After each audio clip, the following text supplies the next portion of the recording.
what do I have to do to get some actual alcohol? I'm sick of cider and I don't know what this root beer is, but it sure ain't good old German beer. Well, hot damn, an actual fox. Let's see, too many tales to be Sonic trash and too few to be a total weeb. Unless you're a hipster. But I'm optimistic, so I'll take my chances. I'm just gonna ignore that. Are you the waiter, darling? Oh, I provide services, dearie. But none that I can mention on this channel. Oh wait, I think I heard about you. You're that incubus everyone is warning me about, but apparently everyone runs to you for magic advice anyway. So, what is your deal? Why yes, there's allure, charisma, and ever so much more. I'm into wealth and taste, as the song goes. Though, given your monologue earlier, I'd need no more than some German ale to woo you, yes? If so, you'd be one of my most innocent lures yet. Darling, I'm a 300-year-old shape-shifting fox. I'm not sure how familiar you are with Japanese mythology, but I was in touch with weirder things than a demon horse. I doubt you have anything to offer that really allures me. Oh, I know it well enough to know you'd do anything for a sip of sake, or to get your soul crystal back. No one needs to know about that. Okay, listen, you can help me with a video about magic, and we see what happens next. Got it? I'm too much of a masochist to be coerced by threats, but I am enough of one to see your offer alluring for it. I'll see you there, dearie. That boy reminds me too much of myself when I was in my hundreds.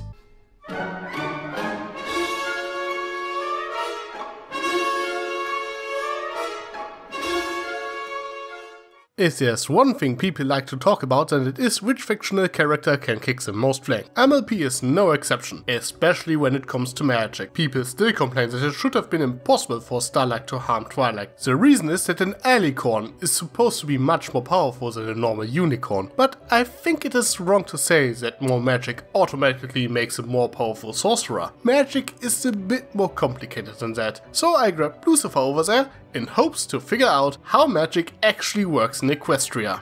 Indeed, magic is an intellectual art as much as an art itself. Power is nice, but it doesn't mean shit without intellectual guidance. A machine gun is a fine weapon, but if you spray and pray from the hip, you shouldn't be surprised when you don't hit anything and the guy with the pistol does in one shot what you couldn't do in 100.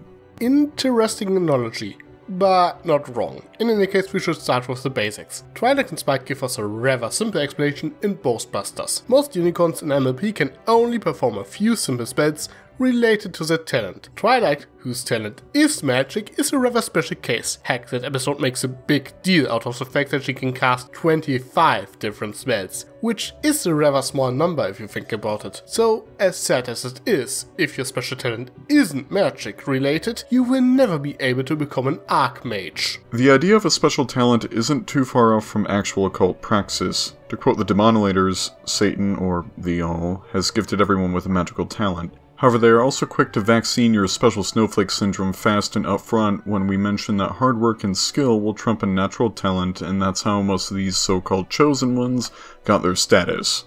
That is, through hard work.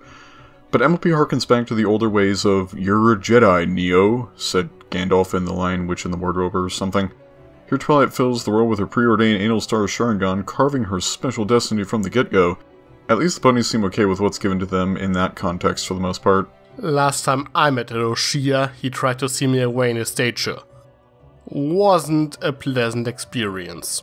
Bingo. And similar to the Deus Ex Gary Stews of Naruto, they can be used to undermine the idea of hard work in relation to achievement if I really wanted to be a pissy cynic about it, though we get minor shades of this with Sunburst's insecurities and his disparity between his knowledge and his actual casting ability. Or the show going all Jean-Paul Sartre on us with trouble shoes and his existential crisis. Though for the record, my view on this is magic, fate, or what have you, assisting in the refining of the personality, and its positive development given how ponies seem to enjoy their destinies when they receive one, or learn to do so, even with the above two examples. So yeah, if you are not destined to be a magician, you'll never be. But one thing to keep in mind are specialists. Twilight's special talent is magic in general, but her brother is a bit of a different case. Shining Armor's special talent is, as far as we know, protection, and this allows him to cast powerful shield spells. I know everybody likes to make fun of his uselessness in the show proper, but can we ignore this for a minute and think about his achievements? He protected the entire city of Canterlot with a shield spell for days, while he was completely stressed out and Chrysalis was probably screwing with his mind the entire time. That's an amazing magical feat. And if you think about it, Chris's main objective in the Canterlot wedding was to take Shining Armor out. So even the big bad thought of him as her greatest obstacle in taking over the city. That guy deserves some credit. He might not be the best mage, but his shield spells are probably stronger than anything Twilight could ever create. That would be a better example of strategy, albeit in a broken clock is right twice a day kind of way, given her other fuck-ups with the plan. It also harkens back to her skill set being more to do with deception in some way. Even non-Equins seem to be bound to it a touch. For instance, after Tarek got strong enough to toss his charisma down the shitter, the best he was able to do with magic, besides draining, was to tear you a new asshole with energy beams, and that was pretty much it. There was nothing more nuanced than that.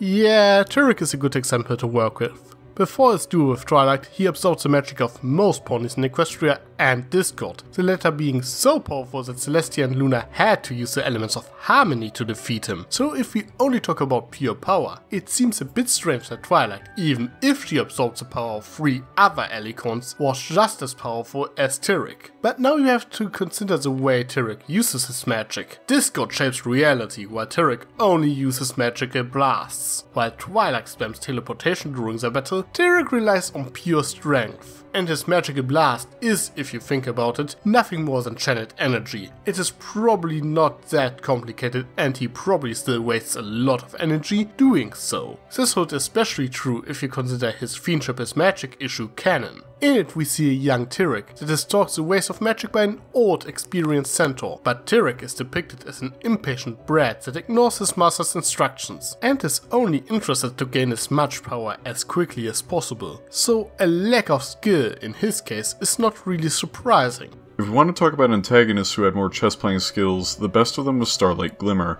Unlike Tarek, whose strategy devolved into brute force, pretty much everything Starlight did in her plans was, well, clever planning on her part. Many people are probably gonna think of Discord as well, but he more or less starts out strong, but then tends to fuck it up by the ending somehow. That's true, but he's still probably the most powerful mage in the show, and it is his weakness. He gets overconfident. Starlight doesn't really have that problem. She actually achieved her goal in the Cutie Re-Mark. Her goal was to make Twilight suffer, and not more. She only backed out because Twilight convinced her that what she was doing is wrong. But that is probably what annoys people the most about the Cutie Re-Mark. Starlight was portrayed as powerful or even stronger than Twilight, which is more or less the reason we have this discussion in the first place. Because I would make the bold claim that Starlight is not necessarily more powerful than Twilight, but far more skilled. I might agree with you if we actually had a solid idea as to what her special talent is. It seems to be heavily implied to be magic or magic related, but no direct answer is given. Credit where it's due, she had more in her favor, namely she's more intelligent and planned her confrontation with Twilight more than any other villain, and had most of her key spells in place before butting heads with her. The other point is that when you have a world that seems to be pinned on the idea of talent and destiny being massively important and interwoven, having a freak mortal with ludicrous energy reserves is not something I wouldn't expect, if we're going to argue that there are people here who are chosen ones of any kind. Well, the point I'm making is that Starlight is a more experienced mage. Twilight probably has far greater energy reserves, but Starlight can use her magic more efficiently. For example, remember what I mentioned about Twilight only knowing 25 spells during Ghostbusters? It is somewhat implied that she learned a lot of them only recently, and often when Twilight tries to fix problems with magic, it backfires. In Magic Duel they even directly point out that Twilight greatly improved her magical skills since she came to Ponyville. I think it is rather likely that Twilight hardly practiced magic when she was still living in Canterlot. Yeah, but that's speculation. We really don't have a frame of reference for what constitutes as mastery or what is typical for a unicorn to know, other than a mention that a unicorn's magic is tied to their cutie mark. Oh darling, we do know what a highest class unicorn is capable of. Age spells. Twilight was unable to cast one in Magic Duel, but she was able to cast one when she was a filly and lost control of her magic, showing that she is capable of doing so, but doesn't know how. So we can hardly say that she reached her full potential. Of course, we didn't see Starlight casting any H spells yet. But unlike Twilight, who seemingly learned a lot of new stuff while she lived in Ponyville for 1 or 2 years by the time of the Cutie map, Starlight claims that she practiced a single combat spell for years. So it is likely that she practiced a lot more than Twilight. That is also supported by the fact that Twilight is a know-it-all. She knows a bit of everything and read an entire library worth of books. Starlight, on the other hand, doesn't even know who the Wonderbolts are, something that up to this point has been portrayed as common knowledge. Starlight has never been shown any skills or knowledge outside of magic, so I would suggest that she is only focused on magical knowledge and neglected everything else, making her a bit of an over-specialized cripple. After all, she was able to improve a spell written by fucking Starsriel himself. Yeah, I would say that a more detailed criteria would have to be given to truly rate them beyond a vague, above-average label. As I said earlier, the world of Equestria seems more bent on the idea of inborn talents dictating your life and skill set, regardless of whether or not we agree with that idea.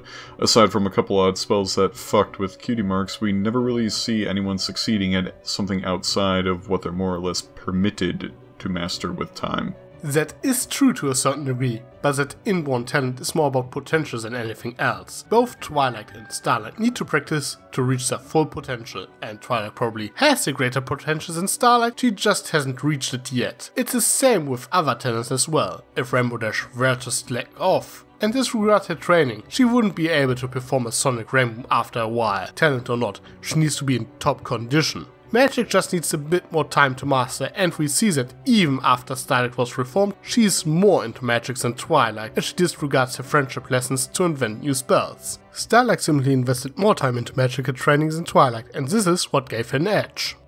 Of course, I'm not saying I endorse it, but the split feels almost 70-30. If you don't have this 70% talent, then your 30% skill seems practically worthless. Like this poor fucker. It may help someone else, but it doesn't fundamentally change you in the way you wanted, like how some birds would probably prefer to cast magic rather than just know about it. Tyrek is an example for that as well. As we pointed out, he is seemingly not that skilled, but once he absorbed enough energy, he was able to drain a much more skilled Discord. Yet Twilight, who probably still had less energy than him, was able to kick his ass with skill. Power only accounts for that much. But what about you? What do you guys think is most important? Talent, power, or practice? Let us know in the comments. So now, about our alone time. Oh dearie, we're gonna have some fun. I like where this is going. Oh, Blissy! Oh, sweet Celestia, there are 2 of them!